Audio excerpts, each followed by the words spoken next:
you think I'm a moron? Do you think I don't have a mind for I can't make, what the hell is America all about? You just said I'm a moron. That's what you just said to half of America, hey America, you're a moron. You can't think for yourself. That's why you need me, because I went to this elitist university called whatever. All right, everyone, things have been heating up on the PBD podcast lately, so you might want to get your popcorn ready. Picture this. Patrick made a bold bet that David would end up locking horns with the CNN reporter, perfectly capturing just how divided opinions have become in American media. And when the topic turned to the whole woke narrative, what the hell is America all about? You just said I'm a moron. That's what you just said to half of America, hey America, you're a moron. You can't think for yourself. That's why you need me, because I went to this elitist university called whatever, Columbia. I don't know where Rachel went to. And I know what's best for you. Guess what? I don't like that. That's why I left Iran. There's a reason why we don't live in Iran for 10 years. 10 years old when I lived in Iran, we went to Germany at a refugee camp for 2 years. Then we came to America. Because I want me to make the stupid decision on who I vote for. Not you. Let me make the stupid decision of voting for Biden or Trump. So there's a part of that where when we say, I'm not the expert, you're not this, well, no, you're a smart guy. That's why you're here.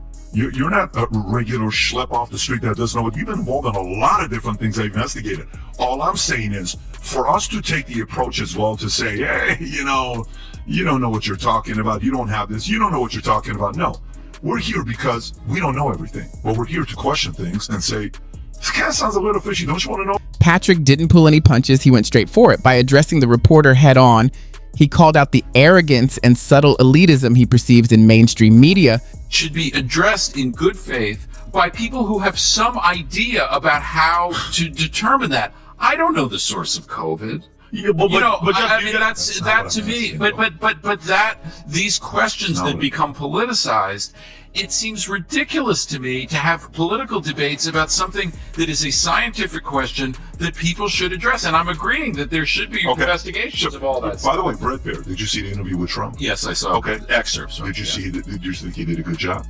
No.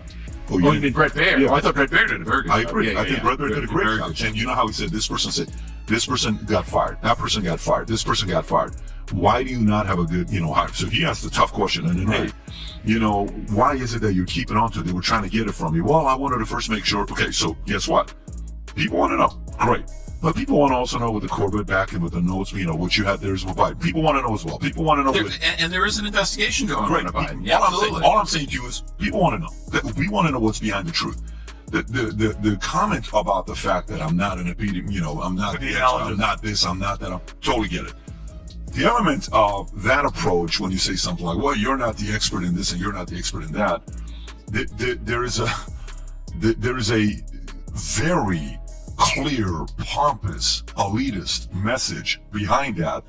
Just like this week when MSNBC and CNN, well, we know the president is talking right now, Jake Tapper and Rachel Maddow, we know the president's talking. We are not going to let him have any airtime, and we're going to update you on whatever he says that's necessary, because we know he's going to tell lies. I'm sorry. Do you think I'm a moron? Do you think I don't have a mind for I can't make, what the hell is America all? You can feel his intensity as he fights for individual freedom and the right to think independently. Honestly, this debate will keep you glued to the screen.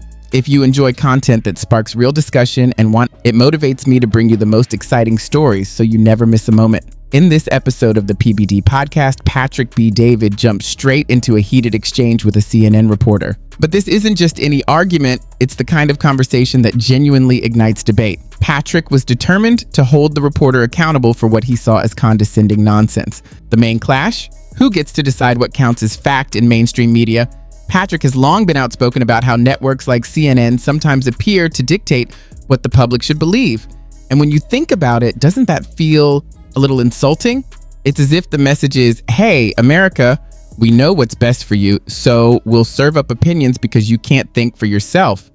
No investigation. What is happening? Adam, China runs, bro. If China could fly spy balloons over our entire country, over nuke bases, and nothing happens, nobody's investigating shit. But here's my thing. Which is absurd. Here's my thing, Jeff. And I'm not an expert. Nobody in here knows shit about epidemiology, right? But guess what? It doesn't help when the experts were trying to talk and the government was silencing them. When Peter McCullough was trying to talk, when Robert Malone was trying to talk, they banned them on YouTube. They took them off Twitter. How do we even have a chance? How am I supposed to learn from the experts when they were shut down and now it's years later? And now we're like, oh, it's old news. No, Right. again, accountability. And that's why I've had the thing with Joe Rogan. He wants to have that debate with bring a scientist. Dr. Peter Bring McCullough, you follow this story? I am following. So What do let's you get think about that? Yeah, what do you think about that? I mean, I actually am sympathetic. You know, if you want to have a scientific debate, have two scientists debate it, not Joe Rogan against some He scientist. doesn't want to do that either. No, though. okay. But Hotez doesn't even want to debate two expert scientists that are on the opposing side. I understand the argument Yeah. you're saying, like, why should he debate RFK? RFK is not fine. Okay, that's a reasonable argument. But why don't you get a couple other experts from the other side? I want you to debate. Totally for that. Then I think respect that. That's fine. I'm not in that involved. I just having people who know something about it. No matter where someone stands politically, most people would probably find that mindset hard to accept. Patrick's sense of loyalty was shaped early in life. He personally experienced what it's like to live abroad in a place where expressing your thoughts freely could get you into trouble. Because of that, he has always been a strong advocate for individuality and independent thinking. So when the conversation turned to how media outlets sometimes suppress alternative viewpoints, Patrick didn't hold back. He openly criticized what he calls the echo chamber effect, where only the opinions of so-called experts get amplified. It's that old idea that if you're not part of the inner circle, your voice doesn't matter. And this isn't just a small concern. Think about how certain media narratives are often presented as absolute truths, even when they come from a very narrow range of perspectives. Since not everyone has the time or tools to sift through all the facts themselves, our CNN correspondent felt the need to explain why people might still need guidance in understanding the information they receive. But wait, doesn't that come across as a bit condescending? It suggests that someone can't engage in meaningful conversation just because they didn't attend a certain school or earn a particular degree. Patrick and the audience found this elitist approach frustrating. They went on to discuss the dangers of claiming exclusive authority over the truth, especially when it comes to political and scientific topics. Patrick pointed out that genuine knowledge often gets buried when dissenting opinions are silenced. Think about the debates around COVID-19 or other major scientific issues. Many people have felt that authorities and the media sometimes ignore alternative viewpoints. Anyone who challenges the official narrative risks being shut down by what amounts to an information monopoly, even if their arguments are based on facts.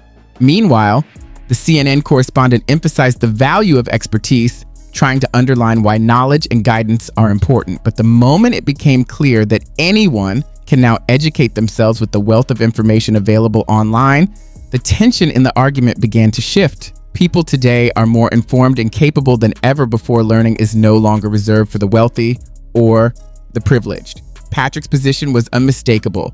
Holding so-called experts accountable and questioning their authority is essential. After all, they are not infallible. As the CNN reporter struggled to defend the establishment's viewpoint, Patrick pressed the point that suppressing alternative opinions only reinforces the echo chamber effect he had criticized earlier. Using both historical and contemporary examples, he highlighted instances where experts were wrong, demonstrating that no one has a monopoly on truth. This wasn't theoretical, he backed it with evidence. Patrick also pointed to public figures like Joe Rogan, who are often silenced or ridiculed for challenging mainstream narratives, showing how difficult conversations are frequently discouraged.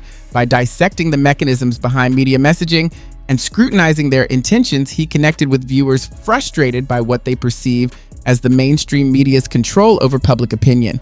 The conversation naturally raised deeper questions. Who truly determines what is factual?